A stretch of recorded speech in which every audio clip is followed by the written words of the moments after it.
They left them where the ground no longer mattered. High above the valleys, along steep cliff faces carved by rivers over thousands of years, dark shapes interrupt the rock. At first they look like shadows until the form becomes clear. Wooden coffins, suspended far above the ground, positioned in places that feel closer to the sky than to anything human. From below, they are impossible to ignore. Some rest on narrow beams driven into the cliffside, wood inserted into holes carved directly into the stone. Others sit deeper, tucked into shallow caves that open just enough to reveal their presence. They are not hidden. They were never meant to be. Whoever placed them there wanted them to remain visible. Across parts of southern China, particularly in regions like Sichuan and along the Yangtze River, these cliff burials have remained in place for centuries. The practice is most often associated with the Bo people, a group that occupied these landscapes for well over 1,000 years, possibly longer in earlier forms, from roughly the 4th century BCE until the late 16th century. By the time the tradition ended, hundreds of coffins had already been fixed along these cliffs. Some of them remain today, weathered but intact, still held in the exact positions chosen long ago. From a distance, patterns begin to appear. They are elevated but not randomly. Some are placed higher than others. Some cluster together while others stand alone, separated by stretches of bare rock. There is an order to it, even if the logic behind that order is no longer fully understood. The usual explanations begin with status. The higher the coffin, the more important the individual.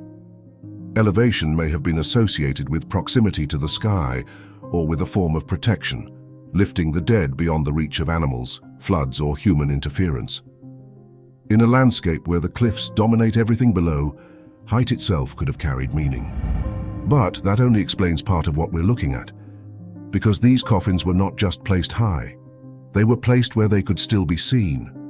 From the valley floor, from the river below, from the paths that once passed through these regions, these burials were always within view, not accessible, not approachable, but present.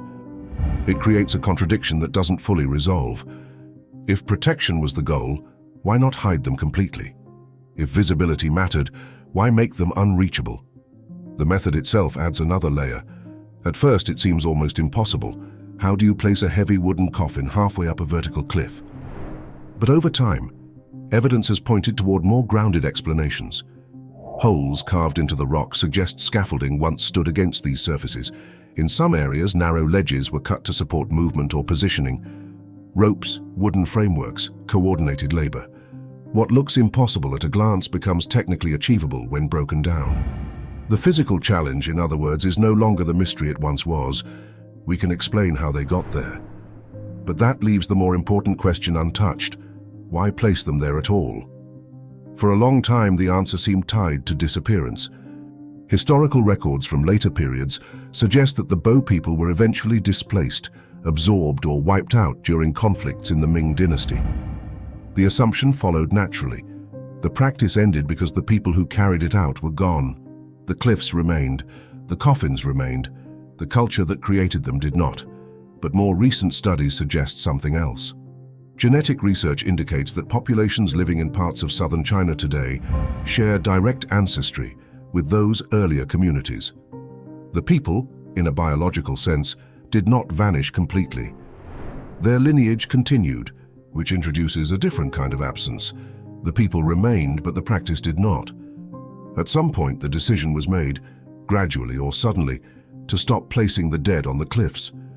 The knowledge required to carry it out still existed for generations. The landscapes didn't change. The materials were still available. And yet the tradition ended. Not because it was impossible, not because the people disappeared entirely, but because something in the meaning behind it no longer held. What remains now is the result without the reasoning. Rows of coffins fixed into stone, visible from below, untouched in the way they were intended, but separated from the beliefs that once made them necessary. They were placed where they could be seen, and left where they could never be reached. Some parts of the past were placed beyond reach. Others were broken apart and had to be put back together. It didn't look broken. It looked deliberately taken apart. At first, it doesn't look like a burial at all. Just pieces, splintered wood, flaking paint, broken surfaces layered over one another in narrow underground space. Shapes that no longer hold together. Colors that no longer align. Only gradually does the pattern take form. In Saqqara, one of Egypt's oldest and most extensive burial grounds, shafts cut deep into the ground have revealed what appears at first to be disorder. Dozens, sometimes hundreds, of coffins placed within confined vertical spaces, stacked, lowered, arranged over generations. But not all of them remained as they were left. The burials here span centuries, with many belonging to Egypt's late period, around the 26th dynasty, roughly the 7th to 6th century BCE. By that time, Saqqara was no longer a single, unified burial site. It had become something more layered, reused, expanded, and increasingly crowded. New burials were placed alongside older ones. Shafts were reopened. Space was limited, but the need to bury the dead remained. Over time, the system began to shift. What had once been carefully arranged placements became compressed environments. Coffins pressed against one another. Structures weakened, materials aged, and eventually, the conditions that had preserved them began to contribute to their damage. Wood cracked, surfaces separated, layers of paint and resin that once sealed the coffins began to break apart. By the time these coffins were uncovered, many no longer existed as complete objects. Lids were detached. Bodies were separated from their containers. Pieces that once belonged together were scattered across layers of debris, mixed with other burials that had followed. What remained was not a single intact past, but a collection of fragments. And yet those fragments were not left as they were found. Modern excavation brought a different process into place. Each piece was documented, cleaned, examined. Fragments were compared, edges aligned, surfaces matched, traces of paint used as guides. Slowly, forms began to reappear. A coffin reconstructed from pieces that had not touched each other for centuries. Faces restored where the original surface had broken apart. Symbols reassembled, though sometimes incomplete. Missing sections filled, not to recreate the original entirely, but to make the structure visible again. What emerges from this process looks complete at a glance, but it isn't the same object that was once placed in the ground. Because reconstruction is not preservation, it is interpretation. Some pieces are missing, others are uncertain. In cases where fragments could belong to more than one coffin, decisions have to be made. Connections are established not because they are proven, but because they are the most likely.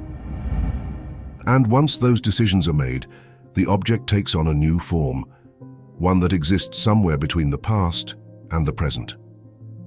The coffin stands again, but not exactly as it was. What stands now is the result of survival, damage, and reconstruction layered together. The original context, the exact position, the relationship between objects, the order in which they were placed, cannot be fully recovered. Too much has shifted.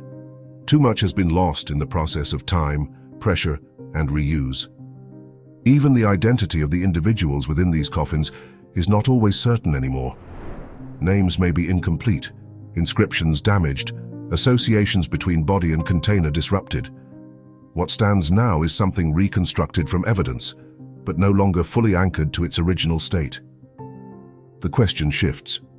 Not how these coffins were made, not how they were buried, but what it means to bring them back. When something is broken into pieces and later reassembled, it becomes visible again. It can be studied, displayed, understood in ways that would not be possible if it remained buried. But it is no longer untouched.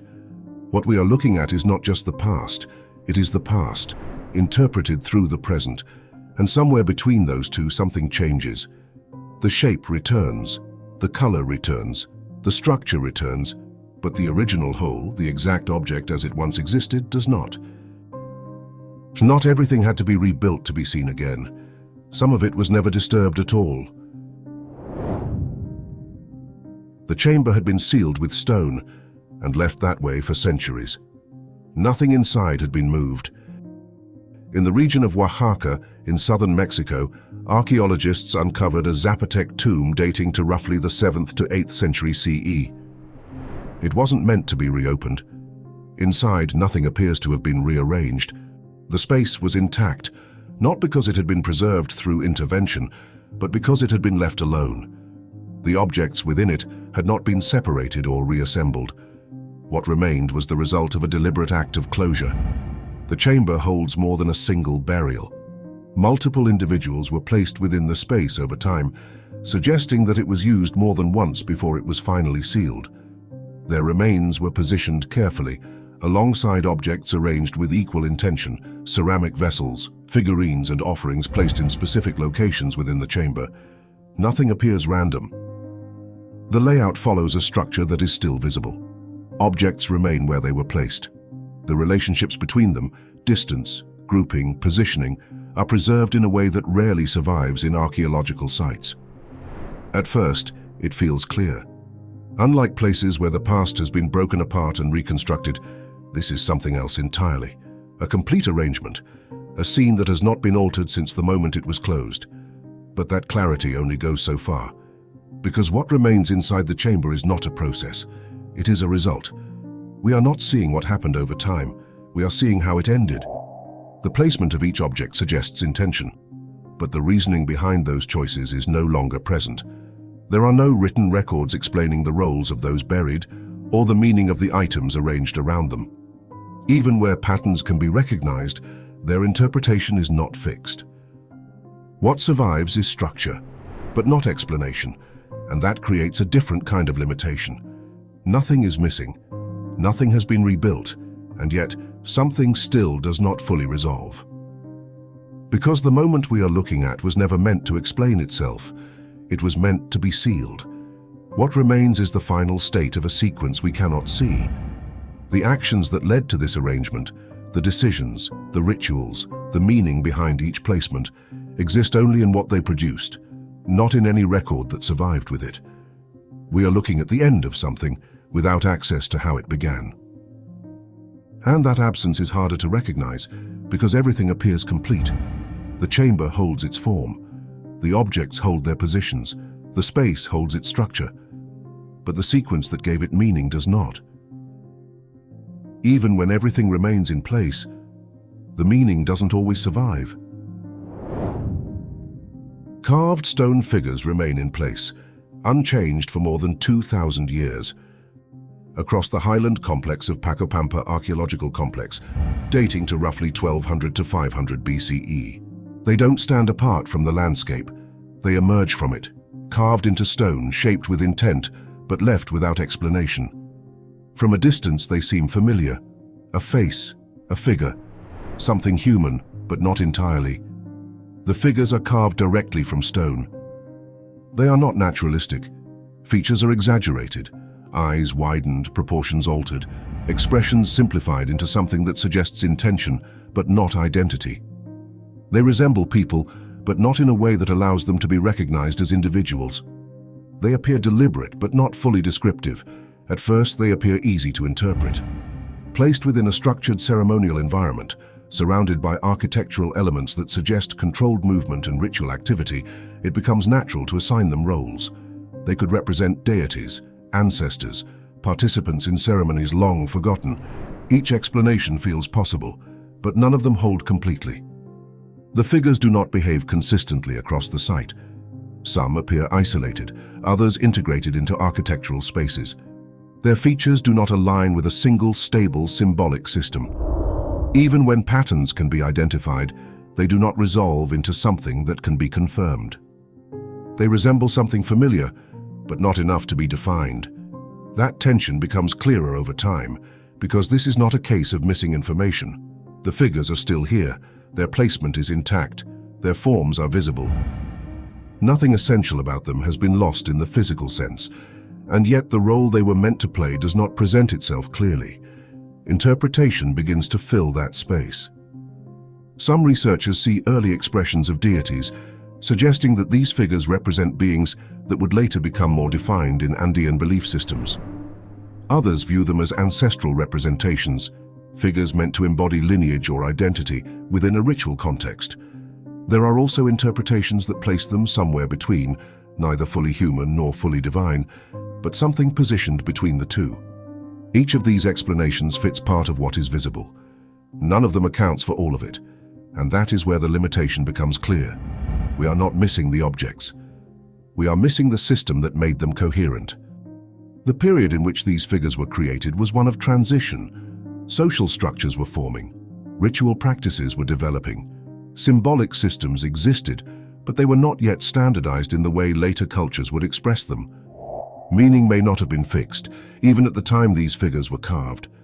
What we are looking at is not a fully defined message.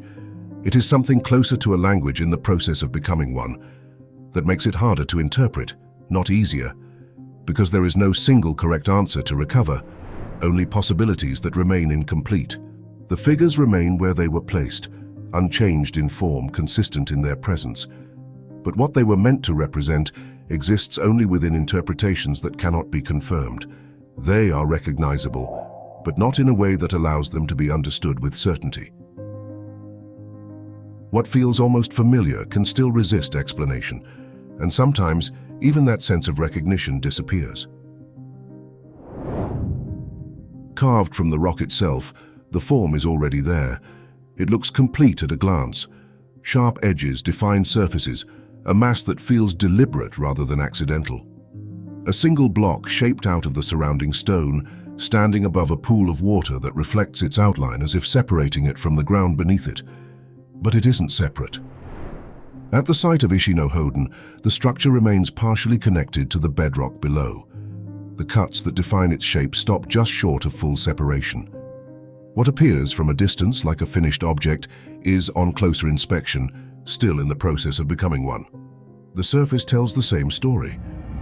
Flat planes, straight lines, and right angles suggest intention. The stone has been worked with consistency, not randomly broken or eroded.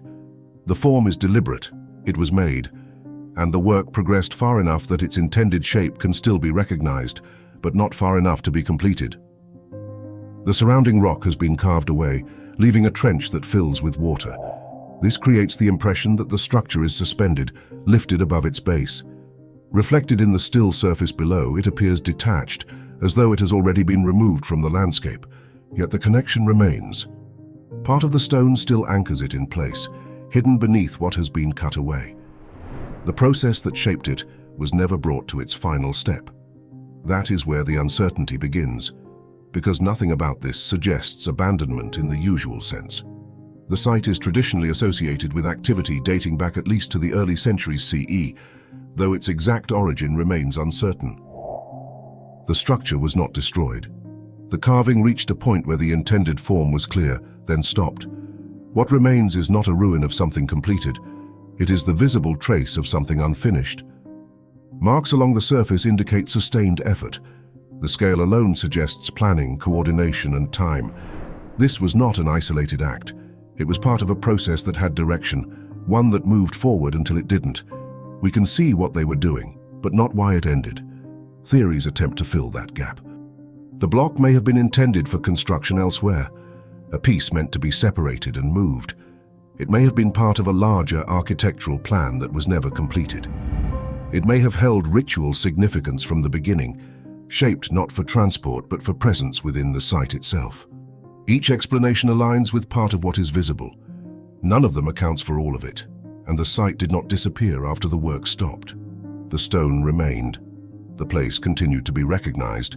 Over time, it became associated with local religious tradition, integrated into a setting where it was treated as something complete, not incomplete, because the structure was not finished, and yet it was not left behind in the way unfinished work usually is. It was not dismantled. It was not erased, it was not replaced, it remained. The shape is incomplete, the process is interrupted, but the object itself was never dismissed as unfinished. What stands today is both a beginning and an end, an action that can still be read in the stone, but without the moment that was meant to complete it. We are looking at intention, preserved mid-process, and at some point, that became enough. Not everything was ever completed, and what was finished doesn't always make sense either. The passage narrows as it moves forward.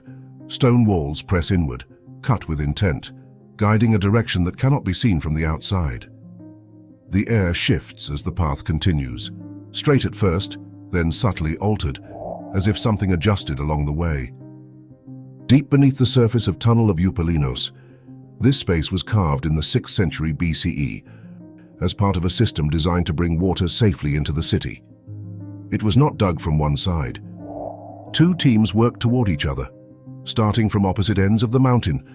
Each group moved forward without direct visibility of the other, cutting through rock with only their calculations and assumptions guiding the path. There was no way to see the other side. No way to confirm alignment in real time. No way to correct the course before the error had already been made. If they missed, the tunnel would not meet. The passage would break. The system would fail. Everything that had been carved would lead nowhere.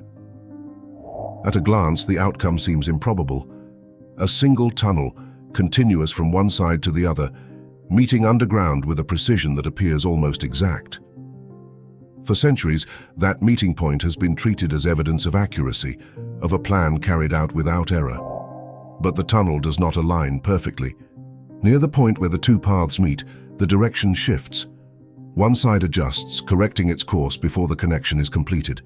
The walls angle slightly. The path bends just enough to compensate for the difference. The result works. But not because it was perfectly executed.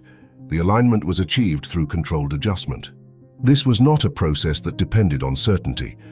The two teams did not rely on meeting at an exact point through flawless calculation alone. They built a system that allowed for deviation, one that could absorb error and still produce a continuous path. The design accounts for uncertainty. What appears from a distance as precision is, on closer inspection, controlled adaptation. The tunnel reaches its destination not by avoiding mistakes, but by making room for them. It is not simply an example of skill, it is an example of anticipation. The builders did not assume everything would go as planned. They worked within a margin where misalignment was possible, even expected. And instead of allowing that to break the outcome, they incorporated a way to resolve it. The meeting point is not perfect, it is intentional. The tunnel holds its form because the process behind it was flexible enough to adjust when needed. What remains is not a straight line carved without error, but a path that succeeded by adapting to the possibility of being wrong. And that is what makes it hold together. Time doesn't always move forward evenly. Sometimes it stops without warning. Clay jars sit open along the counter, their contents still inside. Nothing has been cleared away or sealed. The surface remains as it would have been during use, containers embedded in place, food prepared and left where it was meant to be served. The setting becomes clear. In Pompeii, this was a thermopolium, a Roman street food shop, preserved beneath the eruption of 79 CE. The structure, the counter, and the materials within it were not arranged for preservation. They remained because whatever was happening inside never reached a point of completion. The contents of the jars make that visible. Residue analysis has identified duck, pork, fish, and snails, ingredients prepared together within the same space. This is not storage, it is active use. The containers were open, positioned for serving, not for keeping. What is preserved here is not a collection of items, but a moment of operation. The painted surfaces reinforce it. Frescoes along the counter depict animals, birds, and other food sources that correspond directly to what was found inside the vessels themselves. The imagery aligns with the contents. The representation and the material match, collapsing preparation, display, and consumption into a single point in time. Everything belongs to the same moment, and that moment doesn't continue. There is no transition from use to closure, no indication that the space was cleared, secured, or prepared to be left behind. The jars were not emptied. The surfaces were not wiped. Nothing was moved into storage. At least one individual was found in association with the space, not arranged, not buried, simply present, caught within the same interruption as the objects around them. The activity that placed them there did not conclude. It stopped. There was no final action. The process does not resolve. The jars remain open. The food remains inside. The counter remains set. Nothing here was finished. Nothing here was meant to last. What remains is not preservation in the usual sense. It is the absence of continuation, an ordinary sequence that did not reach its next step. The scene does not represent a final state. It represents a moment that was never allowed to become one. What remains is never the whole story. Some things survive because they were protected, others because they were rebuilt, completed, or left behind. And sometimes they remain simply because something interrupted them before they could change. But what survives is never complete. A structure can remain without its purpose. A process can be visible without its beginning. A moment can stay in place without ever reaching its end. The past does not disappear evenly, and what it leaves behind is not an answer, but a fragment that no longer fits into the whole it came from. If one of these stories stayed with you, let it travel. Like the video. Subscribe if you haven't. The search continues here on Riddle Me This Mysteries.